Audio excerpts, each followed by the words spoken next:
안녕하세요. 저는 채널 4월 31일 성형외과 전문의 하현정입니다.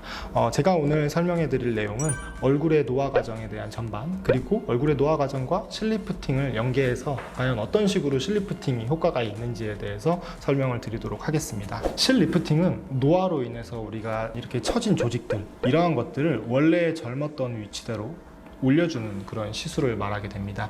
우리가 의료용 실을 피하지방층이나 피하지방층 밑에 있는 근막층이라고 부르는 스마스층을 타겟으로 해서 실을 넣게 되는데요. 우리가 이 두 개의 층이 피부 내부에서 처지게 되고 늘어지게 되면 우리가 접히게 되고, 저도 여기 살짝 있지만 이 팔자주름이나 이 마리오네트 주름 같이 이러한 것들로 표현이 되게 됩니다. 그래서 이런 것들을 없애기 위해서 우리가 보통 실리프팅을 받게 되죠. 그래서 우리가 실을 이 두 타겟층에 정확히 넣었을 때 우리가 보다 근본적이고 효과가 오래되는 실리프팅을 경험하실 수 있습니다. 또 하나는 우리가 스마스층과 더불어서 유지인대라고 하는 게 있는데, 이 그림이 그 유지인대와 노화 간의 관계를 가장 잘 설명하는 그림이어서 제가 가져와 봤습니다. 왼쪽 같은 경우에는 우리가 피부 단면층을 말하는 겁니다. 그리고 오른쪽 같은 경우에는 피부 단면층과 굉장히 유사한 나무를 좀 보실 수 있는데요.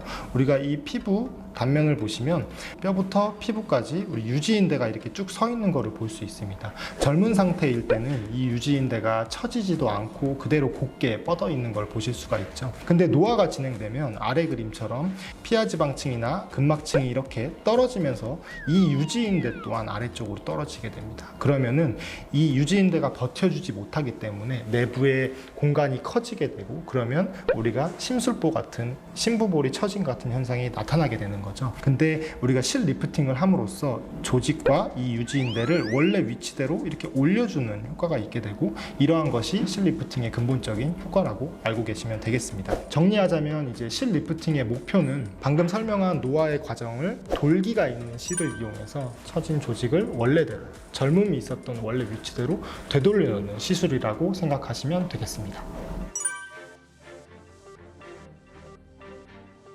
실리프팅 자체가 처진 조직을 끌어올려주는 시술이기 때문에 본인의 얼굴형이나 피부 상태, 이런 것들을 고려를 해야 됩니다. 그리고 정확한 상담도 굉장히 중요한데, 이런 것들을 고려하지 않고 단순히 노화가 생겼다는 이유만으로 실리프팅을 받게 되면 그 효과가 당연히 미미할 수밖에 없겠습니다. 예를 들면 우리가 피부도 두껍고 지방층은 두꺼운데 처짐이 없는 분들, 이런 분들이 대개는 젊은 층에 좀 많이 계신데요. 이런 분들은 오히려 리프팅으로 조직을 당겨 올려서 내가 뭔가 윤곽을 좀 만들어 보겠다라는 것보다는 볼륨을 조금 줄이는 시술, 예를 들면 윤곽주사나 사각트 보톡스, 이런 것들을 함으로써 볼륨 시술을 먼저 하시고 부가적으로 실리프팅을 하는 게 효과가 훨씬 더 크겠습니다. 반면에 이제 피부가 얇아가지고 잘 늘어나거나 탄력이 떨어지신 분들이 있는데요. 이런 분들은 이제 실리프팅 시술의 목적에 정확하게 부합하시는 분들입니다. 얼굴이 가만히 고정된 조직이 아니라 표정이나 저작 운동, 그리고 중력 같은 걸로 인해서 자꾸 계속 늘어나고 얼굴 자체의 탄력이 굉장히 줄어든 상태이기 때문에 이런 분들은 주기적으로 6개월이나 1년마다 한 번씩 주기적으로 실리프팅을 받게 된다고 하면은 그 효과를 오랫동안 지속하실 수 있겠습니다. 그러나 이제 실리프팅을 원하는 사람들의 피부 상태를 보면은 대다수의 처짐이 조금 있고 두꺼운 지방층을 갖고 있는 분들이 많습니다. 그래서 이런 분들은 지방층의 무게가 꽤 나가기 때문에 초기부터 실을 적게 쓴다든지 아니면 강하게 잡아줄 수 없는 실을 쓰면은 그 만족도가 좀 떨어지고 유지기간 또한 떨어진다고 볼 수 있겠습니다.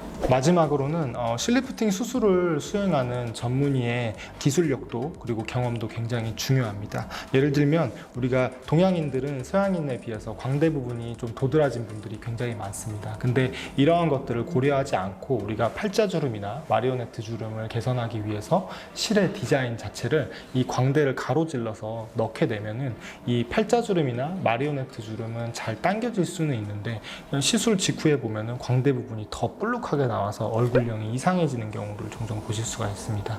또 하나는 피부 밑에 있는 피하 지방층을 타겟으로 실을 넣게 되는데요. 아무래도 아무래도 피부가 두꺼운 사람들 같은 경우에는 이런 위험이 조금 적는데, 피부가 얇으신 분들은 자칫 너무 표층으로 이 실이 들어가게 되면 실이 울퉁불퉁하게 바깥으로 보이게 되는 이 딤플 현상이라는 게 생기게 됩니다.